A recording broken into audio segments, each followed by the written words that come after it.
May 15, 2018, 10:15 a.m. Pacific Time by Josh Wigler. This story contains spoilers for Season 2, Episode 4 of HBO's Westworld, Riddle of the Sphinx. Can one good deed compensate for a lifetime of violent mistakes? That's the question currently in play on Westworld, especially in the latest hour of the series, Riddle of the Sphinx, directed by series co-creator Lisa Joy. In the episode, the Man in Black, Ed Harris, rides into Las Mudas alongside Lawrence Clifton Collins Jr. and is quickly forced to relive his own history of violence by watching Major Craddock, Jonathan Tucker, and the Confederatus butcher the members of the community, a dark echo of the Man in Black's own actions, implemented in this very town in the very second episode of the entire series. Watching Craddock torture innocent hosts, including Lawrence's terrified wife, the gunslinger occasionally known as William quietly remembers his own spouse's death. Galvanized by memories of what he's lost along the way, the Man in Black turns the tables on Craddock and his men, in a quick burst of gunfire and improvised brutality. A broken liquor bottle becomes a knife, a killer becomes a shield, a bullet grazes the Man in Black's neck, and still he persists. In the span of no more than a minute, the black-hatted gunslinger solidifies his status as one of the most dangerous men in the park, and showcases his potential as a surprising savior.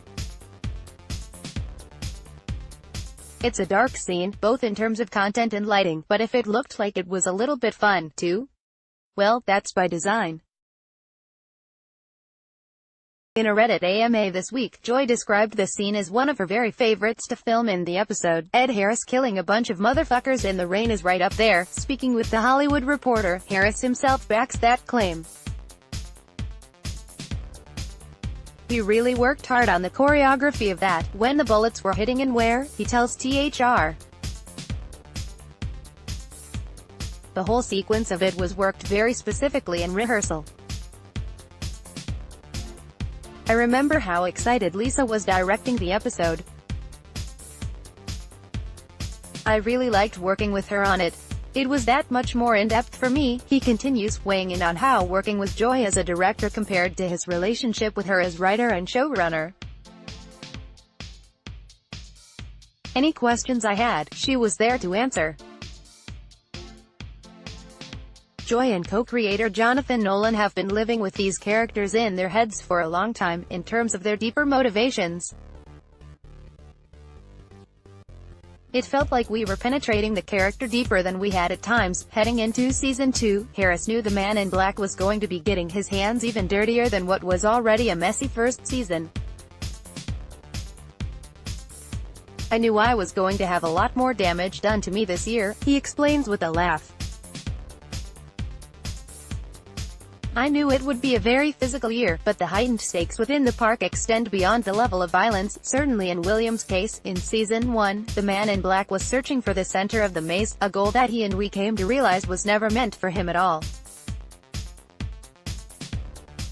In Season 2, the late Robert Ford, Anthony Hopkins, has laid out a game deliberately designed for William, the search for the door, an as yet undefined location or objective. Whatever it is, it coincides with something the Man in Black has described as his greatest mistake, one he very much intends to correct. "He has this whole other agenda," Harris says about the Man in Black Season 2 adventure. "He's realizing there's something going on in the park that he's not entirely surprised by, but something has taken place that he finds particularly wrong and offensive. He's out to do something about it. He has a very specific goal in mind." Aspects of the goal came into focus in Riddle of the Sphinx, far away from the shootout in Las Mudas.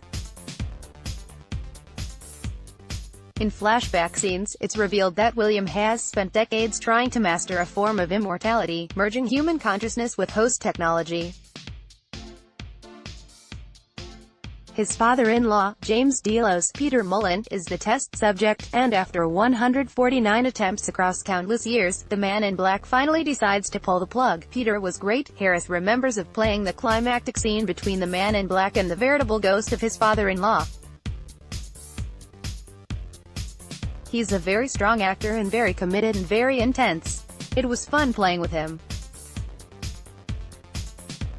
As a character going up against the Man in Black, he was appropriately intimidating. For his part, Harris acknowledges a certain resignation to the Man in Black in his final encounter with the mechanical delos, but adds, there's still a determination within him. It's kind of like he's on the last voyage. I'm not sure how else to describe it. Indeed, there's a quality about the Man in Black that invokes the idea of a cowboy heading out on one final ride, the last voyage, as Harris puts it. In the first season, the Man in Black makes it clear that he's not going back, that he intends to stay in the park for the long haul, a notion that suggests his commitment to a final mission, his own mortality be damned. Of course, those are just guesses. For Harris's part, the award-winning actor and director sounds unconcerned with the greater scope of the gunslinger's story, at least in terms of his own process as a performer. It's much more of a scene-to-scene thing for me, he says about how he approaches the mythologically rich character. I get the scripts in and look to see what's taking place in each episode. It's much more of a moment-to-moment focus in terms of what I'm doing as an actor. Yes, the overall story is in me, and the overall objectives. But moment to moment, in front of the camera, it's really about trying to find the truth of the moment, in terms of the through line and what he's carrying with him.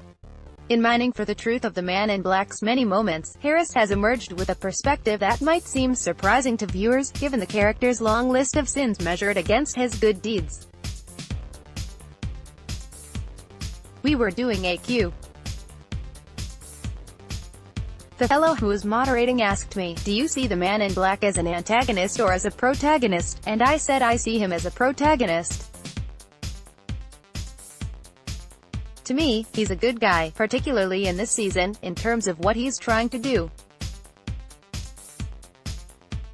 I think his objectives are actually quite morally appropriate and sound. What's next for the unlikely hero's journey, as it were?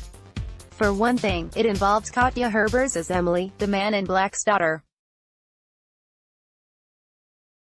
On that front, Harris is tight-lipped. "We do quite a bit together," is just about all he'll offer. The future of that family reunion, much like the Man in Black's current game, will play out in fuller detail as Westworld continues the voyage through its second season. What are your thoughts on Harris's work as the Man in Black in Season 2? Do you see him as a hero or as a villain? Sound off in the comments and keep checking thr.com/Westworld for more coverage. Westworld.